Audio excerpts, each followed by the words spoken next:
श्री स्वामी समर्थ. ओम नमः शिवाय. हर हर महादेव. भगवान भोलेनाथांच्या कृपेने तुमच्या सर्व इच्छा मनोकामना पूर्ण हो. ऑलराऊंडर या मराठी यूट्यूब चॅनलवर तुमचं मनापासून स्वागत आहे. उद्या आहे शनी अमावस्या आणि शनी अमावस्येच्या दिवशी जर आपण काही उपाय केले, काही सेवा केल्या तर त्या खूप प्रभावी ठरत असतात. असे मानले जाते की या दिवशी पवित्र नदीत स्नान करणे, दान करणे आणि पूजा करणे खूप फलदायी आहे. या दिवशी आपल्या पूर्वजांची पूजा सेवा देखील केली जाते. आता आपल्या घरामध्ये पितृदोष असो किंवा पितृदोष नसो तरी पण अमावस्येच्या दिवशी आपण पूर्वजांची सेवा ही करायचीच आहे. आपण एखादं घर बघत असतो, त्या घरामध्ये पैसा तर ऑलरेडी असतो, पण तरी पण त्या घरामध्ये पैसा हा येत असतो, तसेच त्यांच्या मुलांची देखील प्रगती होत असते. मग त्या घरामध्ये पितरांची सेवा केली जाते, त्याचसोबत कुलदेवीची देखील सेवा केली जाते. तर उलट आपल्या घरामध्ये अनेक अडचणी अडथळे असतात, मुलांची विवाह जुळून येत नाही, तसेच घराची पाहिजे तशी प्रगती होत नाही. आपण कष्ट मेहनत तर करत असतो, पण कष्टाचे फळ हे आपल्याला मिळत नाही. किंवा आपण एखादं काम हाती घेतो, ते काम करण्यासाठी आपल्याला खूप मेहनत करावी लागते, तेव्हा काम कुठेतरी पार पडत असतं. घरामध्ये संतान प्राप्ती होत नाही, घरामध्ये पैसा येत नाही, अशा अनेक समस्या आपल्याला असतात. तर या सर्व समस्या दूर होण्यासाठी आपण या अमावस्येच्या दिवशी कोणते उपाय करावे, कोणत्या सेवा कराव्या याच्याबद्दलची माहिती मी आज तुम्हाला या व्हिडिओमधून देणार आहे. तत्पूर्वी तुम्ही ऑलराऊंडर या मराठी यूट्यूब चॅनलवरती नवीन असाल तर चॅनल लाईक करा आणि सबस्क्राईब देखील करा. तसेच कमेंटमध्ये श्री स्वामी समर्थ किंवा हर हर महादेव किंवा ओम पितृदेवताय नमः लिहायला विसरू नका, जेणेकरून आपल्याला देखील आपल्या पूर्वजांचा, आपल्या पितरांचा आशीर्वाद हा प्राप्त होईल. आता या अमावस्येच्या दिवशी आपण सकाळी लवकर उठायचं आहे. अगदी तुम्ही ब्रह्ममुहूर्तावरती उठलं तरी पण चालेल. ब्रह्ममुहूर्तावरती आपण जी काही पूजा करतो, सेवा करतो, तर त्या सेवेचे आपल्याला अगणित फळ हे मिळत असते, कारण की त्यावेळेमध्ये वातावरणामध्ये देखील शांतता असते. या दिवशी आपण जेव्हा फरची पोचत असतो तर त्यामध्ये आपल्याला थोडंसं मीठ टाकायचं आहे, चिमूटभर हळद टाकायची आहे, तसेच आपण पिवळी मोहरी देखील टाकायची आहे. पिवळी मोहरी ही नकारात्मकता शोषून घेत असते. त्यासोबत हळद ही भगवान विष्णू माता लक्ष्मीला अत्यंत प्रिय आहे आणि हळद आपला गुरुग्रह देखील प्रगट करत असते. तसेच आपल्याला जर आपल्या घरामधील नकारात्मकता घालवायची असेल तर गोमूत्र हे खूपच प्रभावी मानलं जातं. त्यामुळे गोमूत्र देखील आपण या पाण्यामध्ये टाकायचे आहे. या सर्व वस्तू टाकून आपण या दिवशी फरची ही आवर्जून पुसायचीच आहे. तसेच बाहेर देखील आपण हळदीचं पाणी शिंपडायचं आहे. यामुळे माता लक्ष्मी ही आपल्या घराकडे आकर्षित होत असते. आता या दिवशी उंबरठ्याचं लेपन करावं, दरवाजावरती आंब्याच्या पानांचं तोरण देखील लावायचं आहे. आता आपल्याला दही भाताचा उपाय करायचा आहे. आता हा दही भाताचा उपाय आपण कधी करायचा आहे तर अगदी तुम्ही संध्याकाळी केला तरी पण चालेल. संध्याकाळी जर शक्य नसेल तर अशा वेळेस तुम्ही सकाळी जरी उपाय केला तरी पण चालेल. या दिवशी भात देखील आपण आपल्या मुलांवरून उतरून टाकायचा आहे. यामुळे मुलांना लागलेली नजरबाधा, इडापिडा, दुःख, दारिद्र्य हे दूर होत असतं. आता या दिवशी आपल्याला एक उपाय करायचा आहे, तर थोडासा भात शिजवून घ्यायचा आहे.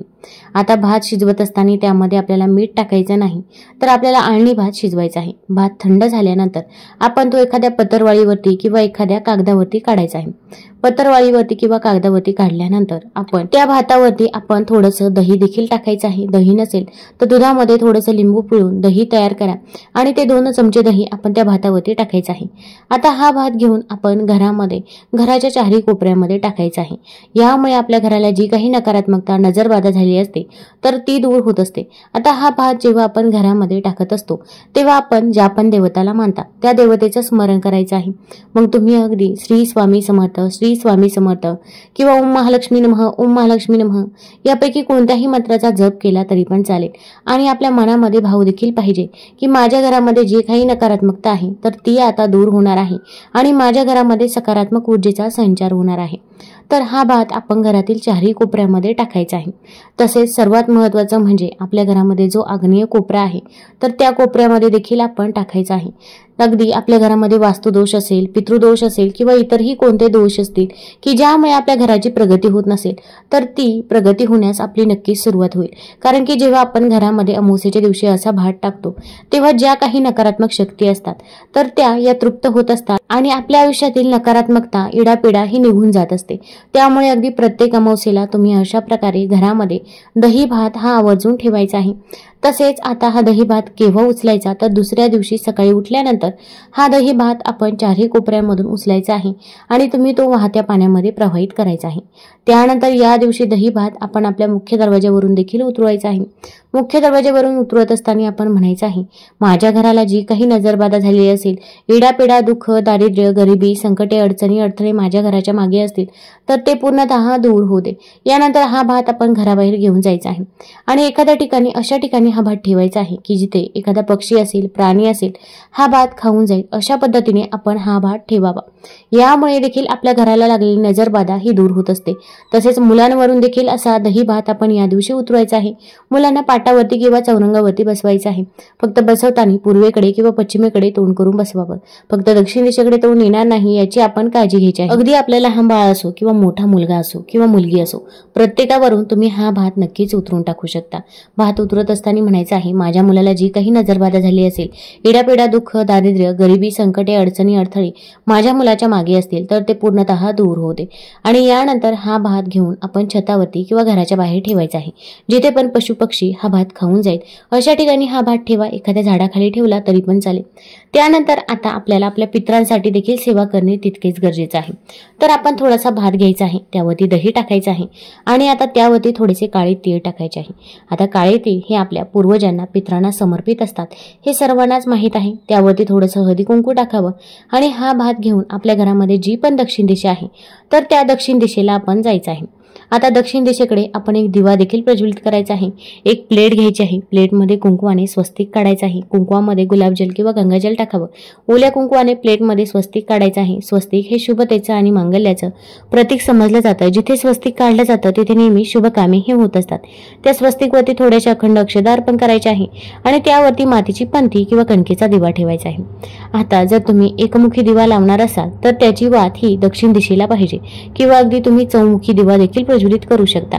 आता या दिव्यामध्ये मोहरीचं तेल टाकावं आणि मोहरीचं तेल नसेलच तर अशा वेळेस तुम्ही तिळाचं तेल किंवा शुद्ध तुपाचा वापर देखील करू शकता। हा दिवा प्रज्वलित करायचा आहे। दिव्याला हळदी कुंकू लावायचं आहे, फूल व्हायचं आहे। या दिव्यामध्ये देखील आपण थोडेसे काळे तीळ हे टाकायचे आहे। आता यानंतर आपण तो भात देखील त्या दिव्याजवळ ठेवायचा आहे। तिथे आसन घेऊन बसायचं आहे आणि आपण आपल्या पूर्वजांचं स्मरण करायचं आहे। तुम्हाला तुमच्या पूर्वजांची नावं आठवत असतील तर त्यांची नावं देखील तुम्ही घेऊ शकता। तसेच आपण आपल्या पूर्वजांकडे माफी देखील मागायची आहे। आपण म्हणायचं आहे, माझ्याकडून जर काही चूकभूल झाली असेल, घरातील लहानाकडून मोठ्याकडून जर काही चुका झाल्या असतील तर त्याबद्दल आम्हाला माफ करावे। पण इथून पुढे आमच्याकडून जशी सेवा होईल तशी सेवा आम्ही तुमची नक्की करू, असे आपण आपल्या पूर्वजांना म्हणायचं आहे। आता यानंतर पितृस्तुती तसेच पितृ अष्टकचं देखील आपण पठण करायचं आहे। म्हणणे शक्य होत नसेल तर मोबाईलवरती लावून द्या, श्रवण केलं तरी पण चालेल। आता या सेवा कोण करू शकतं? घरातील कोणत्याही व्यक्तीने या सेवा केल्या तरी पण चालेल, पण शक्यतो घरामध्ये जी काही वडीलधारी व्यक्ती आहे, आजी असतील, आजोबा असतील, यांनी जर ही सेवा केली तर अतिउत्तम होईल। त्यांना जर करणे शक्य नसेल तर अशा वेळेस तुम्ही देखील हा उपाय, ही सेवा करू शकता। फक्त सुतक असेल किंवा मासिक धर्म असेल तर या काळामध्ये आपल्याला हा उपाय करता येणार नाही, याची आपल्याला काळजी घ्यायची आहे।